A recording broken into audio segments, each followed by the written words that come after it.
right, so I'm here to talk to you about the future of work as play.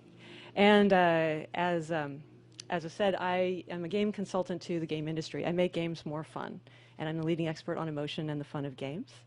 What we've done is, for the past 18 years, improved player experiences for a number of companies, ranging from EA to Ubisoft to Play First, working with stuff like the 3 in the Mist series, and I've had the privilege of working on nearly all the Diner Dashes, and as well as with the Sims 2 team. And as was mentioned, I also designed Tilt, which is the first game to use the accelerometer, and in its predecessor or its successor, which is here, it's on the iPad now, where you play this character called Flip that eats carbon out of the air and gathers water and seeds to save Shady Glen. And then we've got if someone could start the timer in the back, that'd be great. So what I do is I give, my approach to games is that I have an undergraduate degree in cognitive psychology from Stanford, where essentially I learned 3 things: how people think, learn, and remember, documentary filmmaking, and I also learned computer programming. So I take these three things to take my clients to the next level of play, including what we'll be talking about today, which is the 4 keys to fun, which is all about research we've done using actual players, watching them at home, school, and work, to unlock how interactions create different emotional states during play. I have to start, though, with where I came from in terms of my fascination with emotion came from a trip to Egypt. So back at the turn of this century, I was standing on top of a temple in Dendara, looking out over the desert. It was one of those hot, dry days. And I reached down from my canteen, but I had to stop and stand in amazement because there at my feet, someone had carved a game board on the top of this temple. And I thought, wow, 2,000 years ago, 2 workers had stood where I stood and thought to pass their time with a game. And thinking about it, what would those people think about the games we play now? And in the future, say in the year 2020, what kind of games would I want to be playing then? And then as I walked back to my boat on the Nile, I realized that everything that I knew about creating games, about designing games, would have to change. Imagine yourselves, the year 2020, and what the future of work might be, what the future of play might be. And I really had to ask the question, can we understand, can we unlock the secrets of what makes games so engaging and to human beings, and then unlock human potential and improve quality of life through play? So here's what we found out, is that interaction unlocks emotion in games in 4 different ways. We call them the 4 fun keys.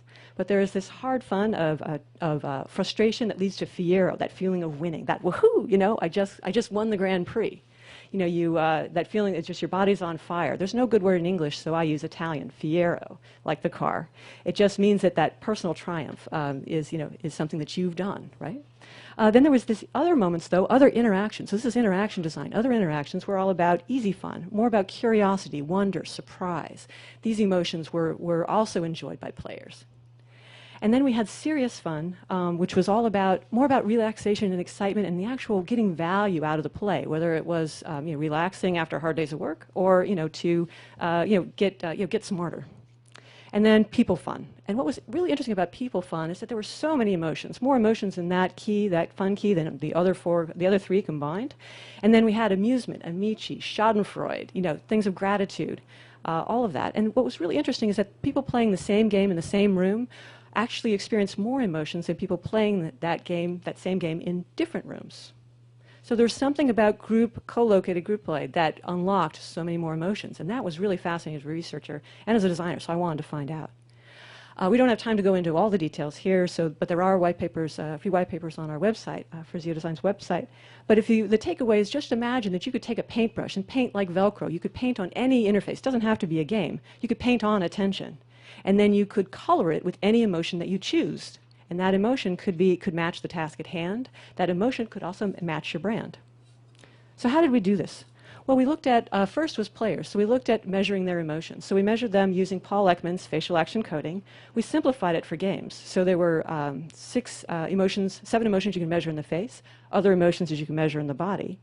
And we looked at it as a way of measuring games. So for example, how many of these photos are of a person enjoying Star Wars Galaxies? Is it 3? Is it 2? Is it 1? Well, it turns out that it's 1, but not because you can see his teeth, the image on the far right. It's because he's contracting the orbicularis oculi. It's the emotion muscle around the eye that triggers true enjoyment. And so with this language that is all in the body, we can actually then unlock the moments in games and why they were fun and what ways they were fun. So let's take a look at, let's dive in. So let's talk about hard fun first. It's about challenge and mastery. It's you can't push a button and win. You can't just draw a line going straight from point A to point B.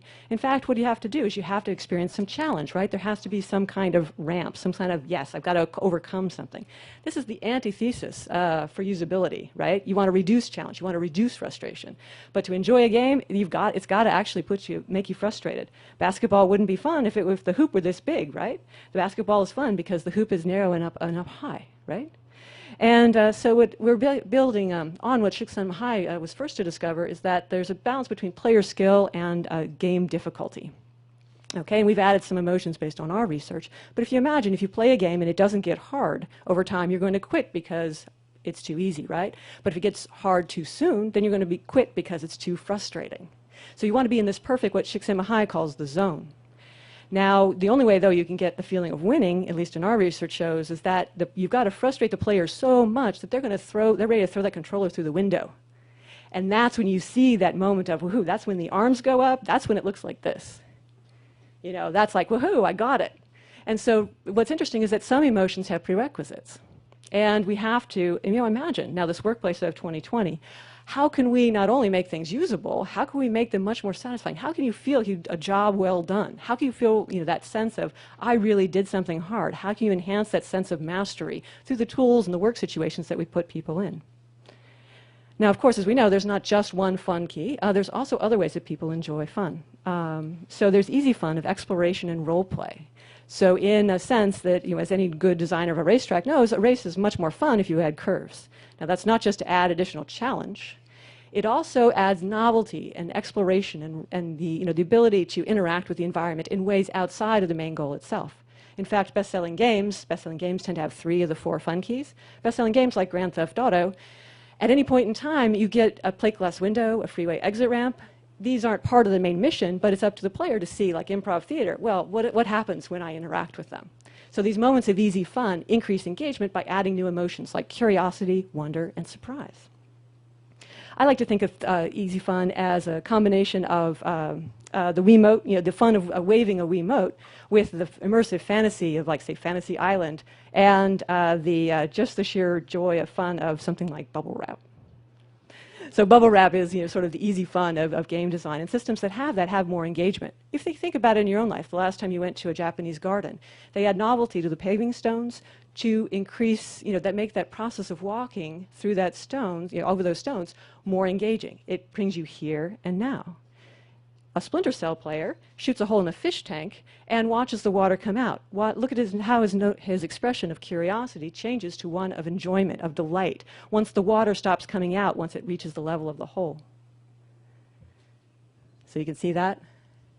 Go back. So that's curiosity and that's enjoyment. Funny, right? And then the joy of just using the control should be fun. So this is our game Tilt, and players really tell us they love this. Just tilting it from portrait to landscape really is a fun aspect of play for them, while they clean up the environment.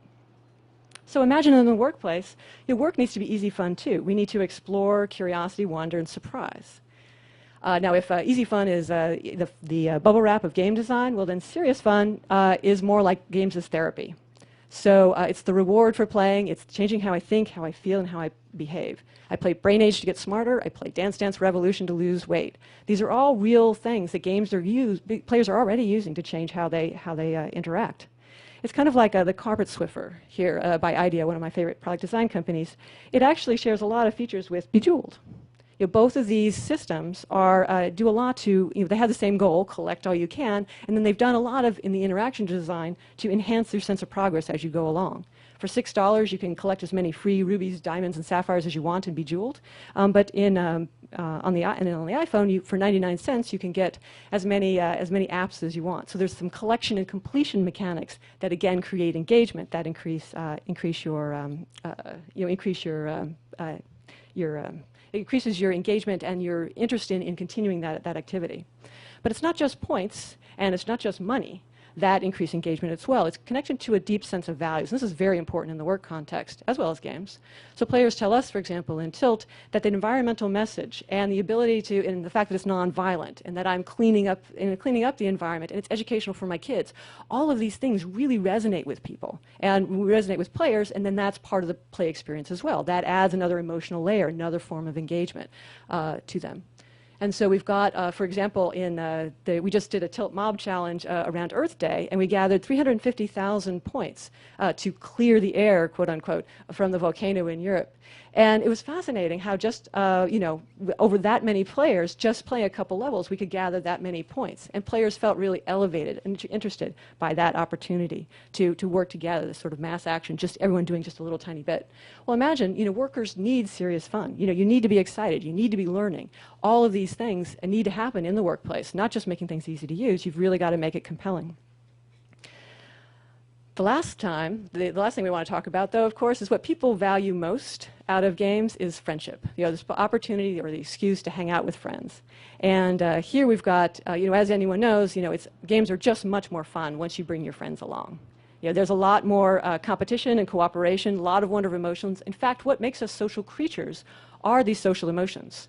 So there are emotions that require two people that film will never touch, film will never be able to use, but game mechanics definitely can. So for this last type of fun, is people fun, it's hanging out with friends. And I like to think of it as whenever my sister says the word mango to me, and whenever she does, I'm on the floor laughing.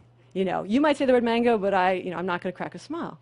And the reason why, well, I'm sure you've got examples of this in your own life too. It's like, well, it's a long story, or you had to be there. Mango for us is this social token. And the more it passes from person to person, the more it goes around, then the tighter that social fabric between us gets woven.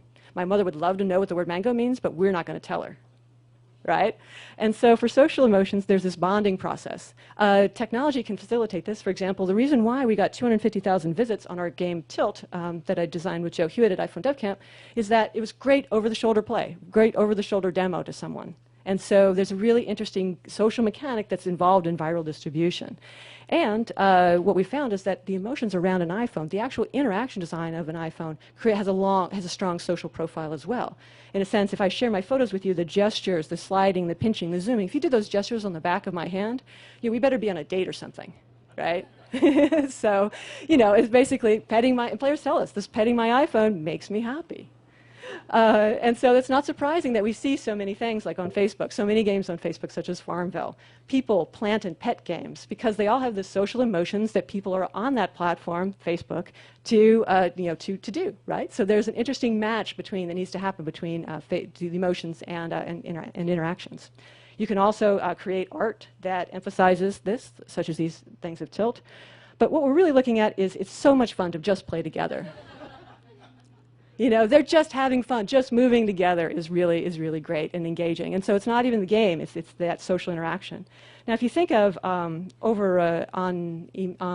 the workplace, workers need people fun. Most work is collaborative. I mean, we have these individual moments, but what we do has to fit with everybody else. And so it's shocking to me. You go into an average workplace, and if this were a zoo, the Humane Society would close it in an hour. They protest because it's so ill-suited for a lot of the tasks that we need to do as human beings. The emotion profiles are so mismatched to what we actually need to accomplish, to helping us get our work done. So to close up, I'd like you just to imagine that world of 2020 for yourself, and what kinds of experiences, what kinds of emotions would you like to have in those moments in work, and how can these moments that you design, as a technologist, as an entertainer, or as a designer, what can you do to increase that sense of curiosity using a search engine, to create that sense of wonder, of discovery, if you're a student or a teacher? What can you do to, focus more, feel more accomplishment? And then, of course, social interaction, to collaborate more with your friends. Because if we can do that, we can unlock much more human potential and improve quality of life for everyone through play. So Tag, you're it. And I'd love you to see how you guys, what you're going to change, how you're going to change your world through play. Thank you very much.